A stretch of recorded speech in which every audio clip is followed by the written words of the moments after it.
What if your survival depended on your subconscious thoughts and emotions? Let's talk about it. Today's sci-fi gem is Dark Matters, Season 1, Episodes 3 and 4. Episode 3 is titled The Box. We are in Jason 2's world with Jason 1, who is trapped there. In the last episode, he witnessed another version of his wife of 15 years. He witnessed her being ended by Dawn. And then he was recaptured by the Velocity Labs team and brought back to the company. So he's sitting in the room, bound, and Leighton 2 comes in and he pretty much says, "Hey, I'm so sorry for what happened. I take all responsibility. So sorry, man. Whatever. And Jason 1 is like, "Look, what's going on?" And Leighton is trying to ask him, "What is going on with the box? How do you use it? Please tell us how to use it because you're the only person who came back from the mission." And Jason 1 says, "I really don't remember. I don't remember anything." And of course he doesn't remember because he's not the same Jason. We know that though. So Leighton 2 says, "Okay, I'll show you the box," because Jason 1 pretty much outright says, "Show me the box." So he takes him in and the big giant box is there looking all impressive, and Jason 1 is awestruck, and they're kind of talking about some of the mechanics of it, that there's a drug, the lavender fairy drug, that is used. It's injected, and the box, you go into the box, and then the people who've gone in there haven't come back, except for Jason. And they show him the footage, and the footage is of Jason 2 going into the box, and he has like stuff with him, and he's very purposeful. And then a year later, it shows Jason 1, our Jason, stumbling out of the box. They take him back to the room, and they send in Ryan to talk to him.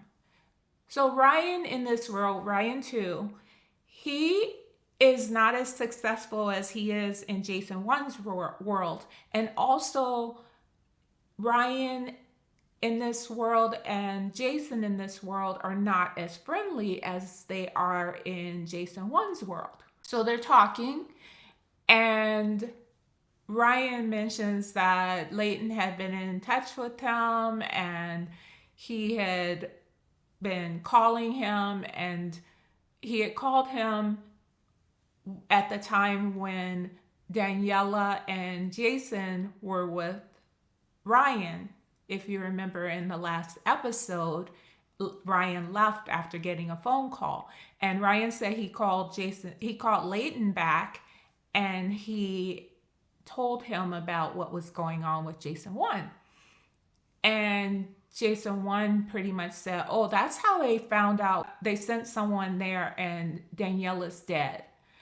And Ryan was like, "What?" He got really upset. He's like, "Oh no, it's all my fault. I did this. I'm so sorry, man. I did this. And Jason 1 is like, "No, don't blame yourself." Ryan was asking about the drug that Jason had asked him to create, the lavender fairy. He said, "I've been trying to figure out what it's for, and you never gave me any information. I know that it shuts down the prefrontal cortex, but I'm not sure. Like, what are you using this for?" So Ryan leaves, and Leighton 2 comes back in, and Leighton 2 is grilling Jason 1, and he pretty much figured out that Jason 1 is not who he says he is. So he's asking him, "So where's our Jason? Where's our Jason?"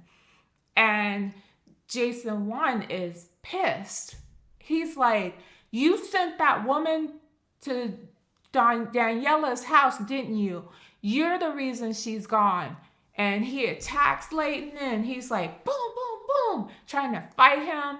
And Dawn comes in and she grabs Jason 1 and she's about to stab him in the neck, but Leighton stops her and they pretty much restrain Jason 1 and leave.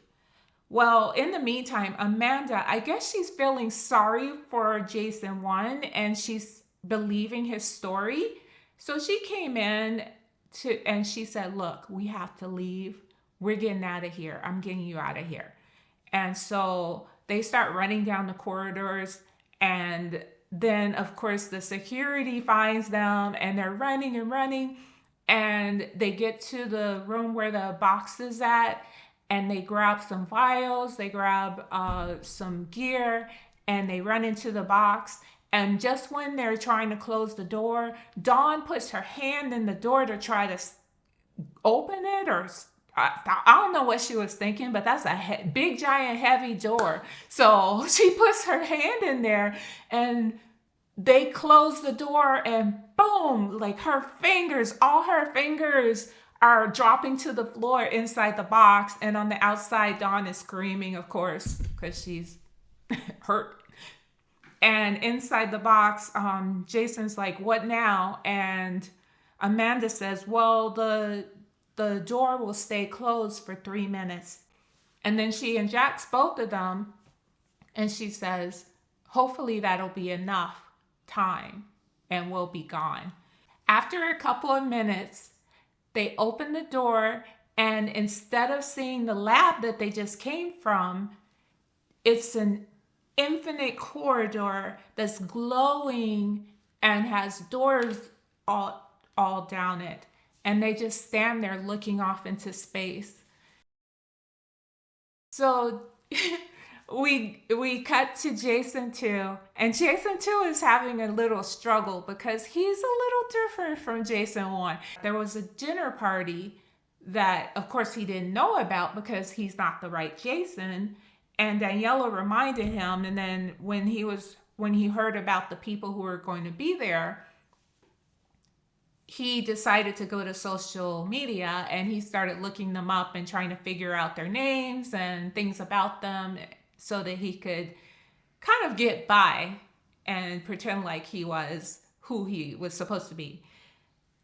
During the party, Ryan came and Ryan was like, hey, like happy to see him and hugging him and all of that. And of course, he was a little cold and arrogant because that's who he is. And he doesn't have that same relationship with Ryan in his world. He did pretty much make it through the night. During this episode, he searches through the office because he keeps hearing about Max. And so he's looking to find information about who this Max is. And it turns out that Max was a child that was born after Charlie, like his younger brother. And Leighton 2, he decides he's going to go and chase after Amanda and Jason 1. So he injects himself and he goes into the box alone. Episode 4 is titled The Corridor. And we start with Jason 1 and Amanda, the travelers. They are in the box. They're standing in the infinite corridor. And Amanda is looking around and she's asking, how far do you think this goes? And Jason says, it's infinite. This is a mental construct. And basically, it's our mind trying to interpret infinite realities and possibilities. And she's just, what? So they decide that since they're here, and eventually they're going to need food and water. So they decide to just start opening doors and see where they lead. The first door they open is of Chicago, where the Velocity Labs is located, they walk outdoors and it's on the lake, and you can see like the lakefront and all of the big skyscrapers along the skyline and all that. However, it's more apocalyptic because everything is covered in ash. Even inside of the Velocity Labs, when they opened the door, there were no people around, but there was ash everywhere. And outdoors, there's ash everywhere. And they're walking a little bit, and then they look and they see the skyscrapers starting to crumble in the distance. And then one of the buildings really close to them, it starts crumbling. And I'm telling you, like, I was freaking out. I was like, run, you dumb it. Run. Because they're just standing there looking like, oh. And I was like, run, okay? Finally, they start running, and they barely make it back inside of the labs, and they run and they get back into the box, and they're coughing. They can't just sit there in the box, and they only have a finite supply of the drug, the lavender fairy. So that's another thing. It lasts a certain amount of time, and also, if they don't find a reality before they run out of drug, they might be trapped there. The second door they opened was in the woods, and they have a little GPS, I guess. And Amanda asked him, is this the same location? And Jason 1 said, yeah, it is. So they go back into the box, close the door, and Jason 1 opens the door again, and they still see the woods there. So he confirms that during the session, each session of the Lavender Fairy, the doors are fixed. So whatever door they open, it will always open to the same world during that session. They move on, they open a third door, and the third door it had no atmosphere. The sun looked to be very close to the earth. There were burnt bodies and ash everywhere, and everything looked all crispy. And they started choking, and there was no sound. And Jason hurriedly closed the door. They opened another door, and it's the lab. So they're like, okay, cool. So they creep out into the lab, and they're looking, and they see another version of themselves standing in the hallway, and across from them are the security from Velocity Labs, and they have weapons pointed at them, and Jason's saying, no, please stop. She doesn't have anything to do with it. And then someone shoots, and Amanda drops to the ground. Leighton is there from this version of the world, and that version of Leighton looks over and he sees the two of them, and then Amanda and Jason run back into the box. The fifth word, so when they get back in, they say, oh, we got to keep going. And the fifth door they open there's a lot of water and waves, and it's underwater almost, and so they struggle. They almost don't get the door closed because this giant wave is coming towards them, and they close it just in time. And then the next door that they open looks like it's buried in the earth. And then they just start opening more and more doors, and all of the doors are leading to some kind of nightmare type of world, and they're just getting really frustrated at this point. So this part really, I was pissed off. I was just, Amanda is a psychiatrist. She is training the scientists to be professional and be able to complete their missions. she starts freaking out. She runs down the corridor and Jason's like, stop, Amanda, stop. And she's just like, ah. And she's like, it can't be this far. It can't be forever. It can't be forever. She's just flipping out. And Jason catches up with her. And he's like, I'm sorry, but it's an infinite amount of possibilities. And she said, it's not real. And he's like, it is real. But this visual that we're experiencing is our brain's way of dealing with the reality.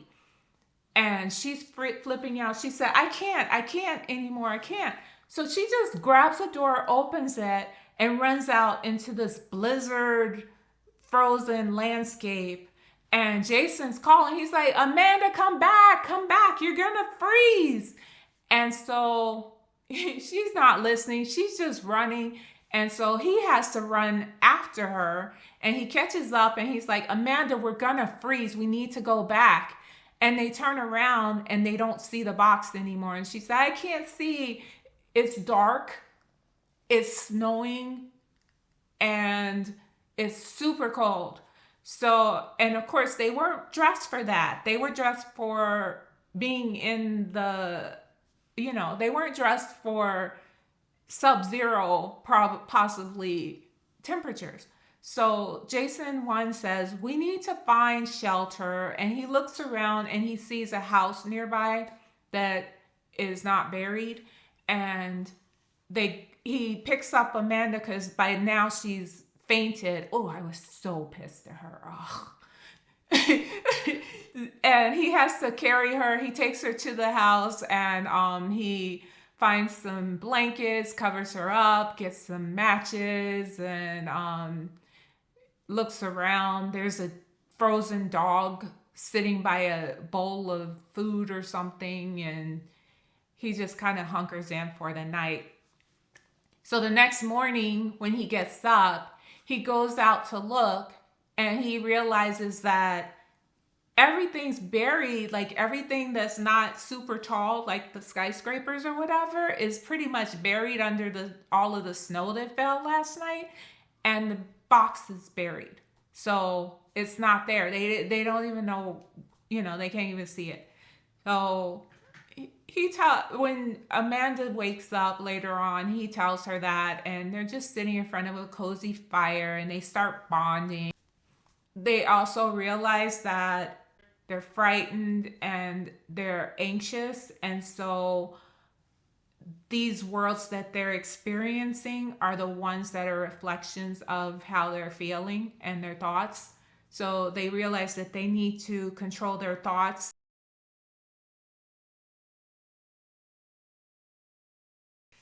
We see Leighton 2, and he's inside of the box. He's inside of the corridor, actually.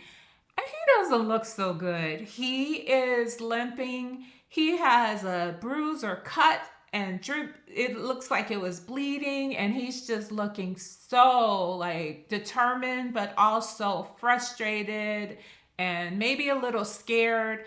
And he walks up, he opens the door. It looks like maybe the ashy Chicago that Amanda and Jason saw earlier. And he closes the door and just walks on.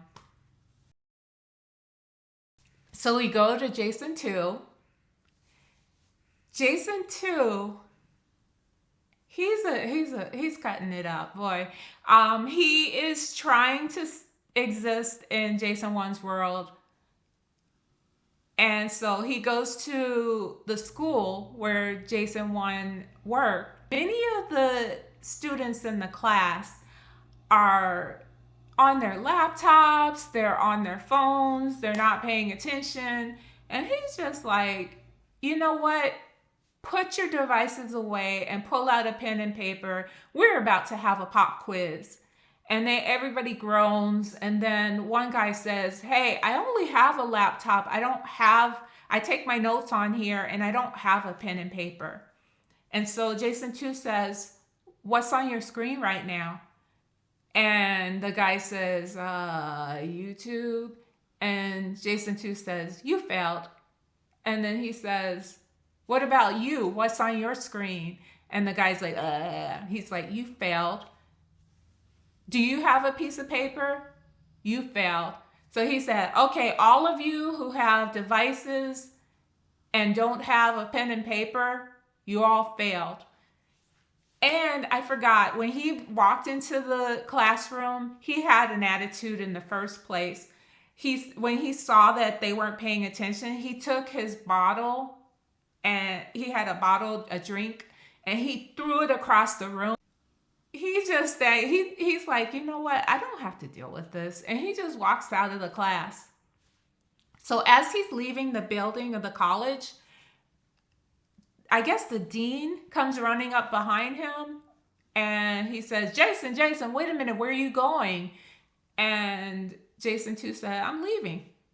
And the dean says to him, but I just got a call from the TA who said that you threw a bottle in the class and then you stormed out. And Jason said, no, that's not correct. I did throw a bottle, but I walked out.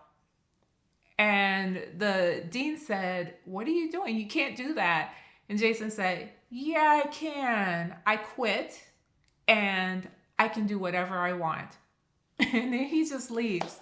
So Jason 2 tracks down Leighton 1 in this world, in the world 1, and he goes to his apartment, and he's like, hey, I haven't seen you in a while. They have like a little pleasantries.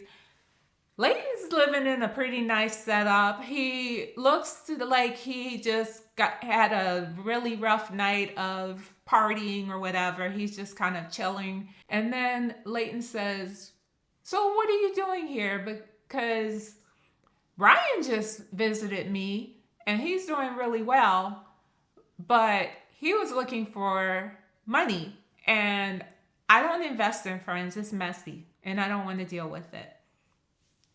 And Jason 1 said, yeah, this is different. What are you doing today? And Leighton 1 said, I don't have any plans. I'm just sitting here spending my trust fund money, chilling in my beautiful apartment. Jason 2 says, I have something to show you. And Jason 2 takes Leighton 1 to the place where the box is at in this world, which is, I've been calling it an abandoned warehouse, which I'm going to still call it that. But now that we've seen the other world, it's probably the location where the Velocity Labs is located in World 2. However, in this world, Leighton never took over Velocity Labs, and he never started that project where the box is there. So Jason 2, once they get there, Jason 2 says here, and he injects Leighton, and Leighton's like, whoa, what'd you give me that? And Jason 2 says, yeah, it hits you a little hard the first time, but you'll see it's necessary for what we're about to experience. They get to the box, and Leighton 1 is impressed. He's like, what? You built this? And Jason 2 says it's complicated. And he tells Leighton 1 that he needs to clear his thoughts and he needs to think of positive things because it will affect the experience. So they go in, and he shows Leighton 1 a nice fluffy world. And then when they come back, Leighton 1 is just, his mind is blown. He's like, was this real, or was that the drugs? What's going on? And Jason 2 says, it's all real. He said, I'm not from this world, and you and I are very good friends. We're tight. We started the company together, and you helped me. We built this box together. We go back to Daniela 1 and Charlie, and Charlie is like, is Dad okay? Because he's been acting kind of weird. And Daniela one is like, yeah, well, he's okay. It'll be all right. And and then Jason 2 walks in, and then he tells Charlie, he's like, yeah, you only turned 16 once. He said, here you go, guy. Here's your present. And he gives him a little box. And Charlie's like, thanks, Dad. And Jason 2 says, you gonna open it? So Charlie opens the box and it's keys to a car. And he's like, what? And Jason 2 is like, yep, it's outside. It's parked outside. So there were a couple of things that were going on in these episodes. An observer would only see one reality, even though multiple exist at the same time. If someone opened the box, they would only see one reality. And the lavender fairy is a way for the person to turn off that mechanism in the brain and experience the superposition and different realities that are happening at the same time.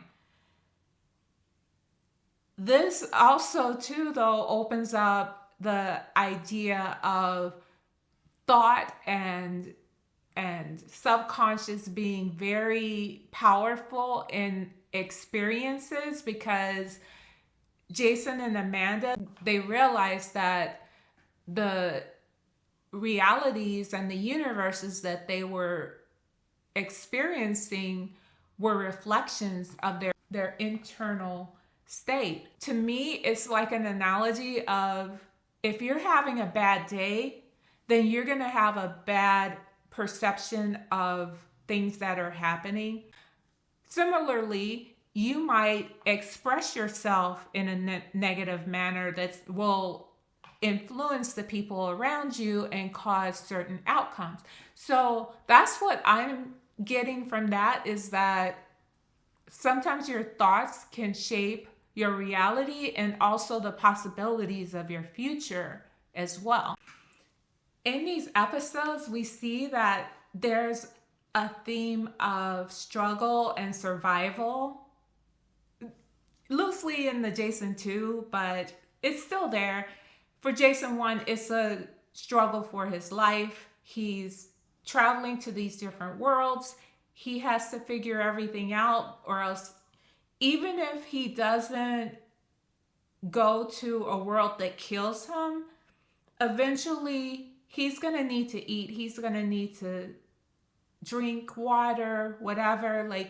We're human beings. We can't exist without those type of things. So the clock is ticking on him. So it is a struggle for him. For Jason 2, his struggle is trying to exist in Jason 1's reality and not be found out. He's essentially playing an RPG where he's trying to put on the mask or the role of Jason 1 and pretend like he's him, but it keeps slipping. This dude, he's so arrogant. He can't help himself. He's just used to, he wants what he wants. So we'll see how Daniela, in the long run, how she responds to that, because she's used to her softer, more tender Jason. Anyway, what do you think about this episode? Put it down in the comments if you want. And if you like this,